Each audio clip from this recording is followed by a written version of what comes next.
जय हिंद दोस्तों, मैं हूं अनूप और आप सब लोग देख रहे हैं ग्लोबल कॉन्फ्लिक्ट हिंदी। तो दोस्तों, भारत के डेवलपमेंट को लेके दो बड़े और महत्वपूर्ण खबर आ रहा है, जिनमें सबसे पहला खबर तो है साल 2023 का भारत के द्वारा किए जाने वाला पहला धमाका। मतलब पहला जो धमाका भारत साल 2023 में करेगा, उसका गिनती भारत की तरफ से शुरू कर दिया गया है। जबकि दोस्तों, इसके अलावा बताया ये भी जा रहा है कि twin engine deck based fighter aircraft जो कि नेवी के लिए बनाया जा रहा है, उसके फ्यूचर को भारत की तरफ से और खतरनाक बनाया जा रहा है। और इतना खतरनाक इन एयरक्राफ्टों को बनाने का तैयारी किया जा रहा है कि ये हवा में 100% किलर बनेगा। तो दोस्तों, इन दोनों खबरों के बारे में डिटेल में जानने के लिए वीडियो के आखिर तक बने रहिए और चैनल को सब्सक्राइब और वीडियो को लाइक जरूर कीजिए। दोस्तों, साल 2022 भारत के लिए काफी महत्वपूर्ण रहा और साल 2022 के आखिरी महीना तो भारत के मिसाइलों के टेस्ट को लेके काफी नाटकीय रहा। नोटाम जारी हुआ, नोटाम कैंसिल हुआ और उसके बाद नोटाम को लेके चाइना की तरफ से कई बार अपने स्पाई शिप को भी भेजा गया। पर इन सभी घटनाओं के बीच में भारत की तरफ से अपने 7000 किलोमीटर रेंज वाले इंटरकॉन्टिनेंटल रेंज बैलिस्टिक मिसाइल अग्नि 5 के परीक्षण को संपूर्ण किया गया। हालांकि दोस्तों, उसके कुछ दिन बाद ही भारत की तरफ से अपने बेड़े में नए मिसाइल को भी शामिल करने का जानकारी दिया गया। पर दोस्तों, अब साल 2022 खत्म भी नहीं हुआ, लेकिन साल 2023 में किए जाने वाले एक नया धमाके का काउंटडाउन भी शुरू कर दिया गया है। और दोस्तों, ये धमाका है नया एक मिसाइल का टेस्ट। और बताया जा रहा है कि साल 2023 में भारत की तरफ से जो सबसे पहला मिसाइल का परीक्षण किया जाना है, उसका समय और जगह का घोषणा कर दिया गया है। मतलब उसे लेके भारत की तरफ से नोटिस टू एयरमैन मतलब नोटाम जारी कर दिया गया है। हाल ही में दोस्तों, कुछ मीडिया रिपोर्टों में जानकारी दिया गया है कि गवर्नमेंट ऑफ इंडिया की तरफ से बे ऑफ बंगाल में एक नया नोटाम जारी किया गया है। और ये नोटाम साल 2023 का पहला नोटाम है, जो कि साल 2023 के पहले महीने के पहले हफ्ते में ही है। रिपोर्ट के मुताबिक नोटाम असल में 4 जनवरी से लेकर 6 जनवरी के दरमियान का है और ये बे ऑफ बंगाल के क्षेत्र के लिए है। हालांकि नोटाम के क्षेत्रफल को लेकर भी जानकारी दिया गया है और बताया जा रहा है कि इस नोटाम का जो एरिया है, उसका लंबाई करीबन 475 किलोमीटर है। पर दोस्तों, नोटाम के साथ कभी भी ये नहीं बताया जाता है कि असल में किस मिसाइल के टेस्ट के लिए नोटाम है, लेकिन कुछ उड़ते उड़ते खबरों से ये जानकारी हासिल हो जाता है कि असल में कौन सा मिसाइल टेस्ट किया जाना है। इस बार भी जानकारी के तहत केवल मात्र बताया गया है कि कोई डेजिग्नेटेड मिसाइल का परीक्षण किया जाएगा। मतलब एक ऐसा मिसाइल जो ऑलरेडी तैयार है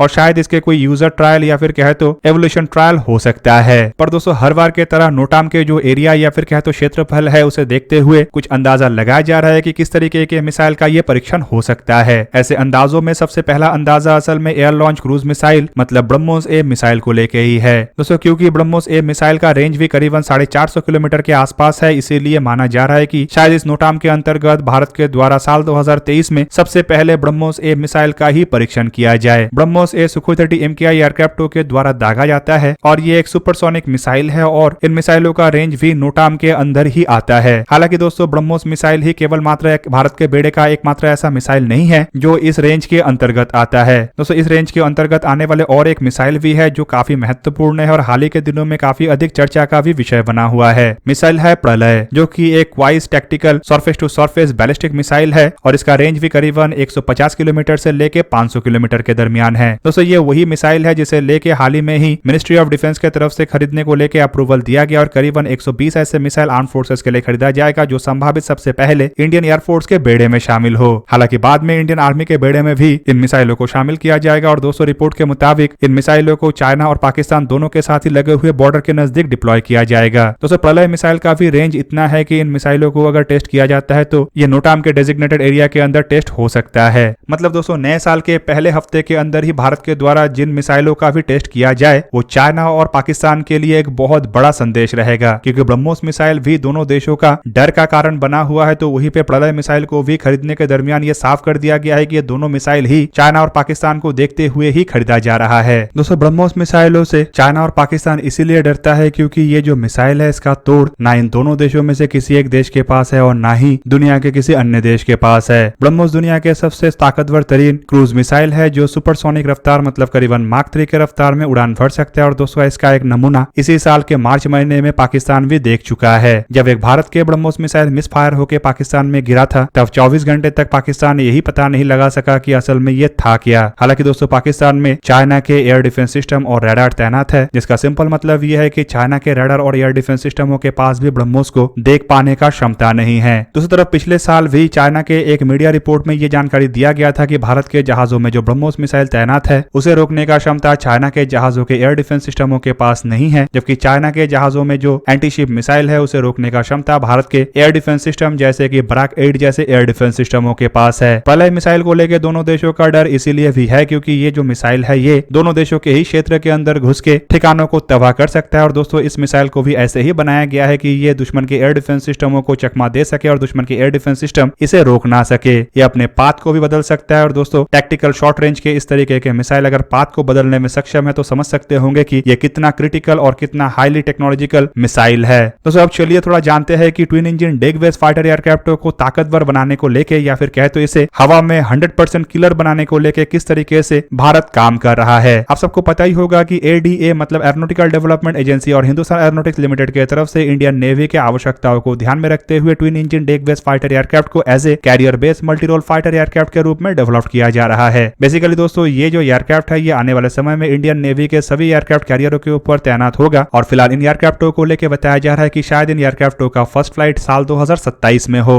और दोस्तों साल 2027 में जब ये एयरक्राफ्ट फर्स्ट फ्लाइट करेगा बताया जा रहा है कि तब तक इन एयरक्राफ्टों के लिए एक नया रडार का भी डेवलपमेंट किया जा सकता है। रिपोर्ट के मुताबिक नए रडार के डेवलपमेंट को लेके जो डीआरडीओ के electronics and radar development establishment है जो कि बेंगलुरु में स्थित डीआरडीओ के एक लैब है उसके द्वारा इंडियन नेवी के साथ बातचीत किया जा रहा है। रिपोर्ट में यही बताया जा रहा है कि नया रडार असल में gallium nitrate based active electronical scan array fire control radar होगा। हालांकि दोस्तों अगर देखा जाए तो बेंगलुरु स्थित electronics and radar development establishment की तरफ से ऑलरेडी इंडियन एयरफोर्स के एयरक्राफ्टों के लिए रडारों का डेवलपमेंट किया गया है और उसके इंप्रूव वर्जनों को भी तैयार किया जा रहा है। ऐसे रडारों में उत्तम active electronical scan array radar तो शामिल है ही, साथ में इसके अधिक टीआर मॉड्यूल वाले वर्जन इवन इसके मार्क 2 वर्जन का भी बात हो रहा है। तो वहीं पे दोस्तों नया रडार को लेकर बताया जा रहा है कि ये एयरफोर्स के एएमसीए एयरक्राफ्टों में इस्तेमाल होने वाले रडारों के ही बेस पे होगा, लेकिन शायद इसमें कई सारे इंप्रूवमेंट या फिर कहे तो कई सारे बदलाव होगा, क्योंकि एएमसीए एयरक्राफ्टों के मुकाबले में ट्विन इंजन डिग बेस एयरक्राफ्टों के जो ऑपरेशनल रिक्वायरमेंट है वो अलग है। और twin engine deck base fighter aircraft को जहां पे समुद्री क्षेत्र के ऊपर उड़ान भरना पड़ेगा तो वहीं पे एएमसीए एयरक्राफ्ट जमीनी क्षेत्र और खास करके कोस्टल एरिया के रीजन ही ऑपरेट होगा। और दोस्तों इस कारण बताया जा रहा है कि एएमसीए एयरक्राफ्टों के active electronical scan array radar में कुछ बदलाव के साथ इसे मैरीटाइम टारगेटों को भी ट्रैक करने के लिए बनाया जाएगा, ताकि ये जो रडार है ये हवा में टारगेटों को ट्रैक करने के साथ साथ जमीनी टारगेटों को ट्रैक और समुद्री टारगेटों को भी ट्रैक कर सके। एक साथ ये कई तरीके के टारगेटों को ट्रैक करने में सक्षम होगा और एक साथ कई सारे टारगेटों को एंगेज करने में भी ये सक्षम होगा।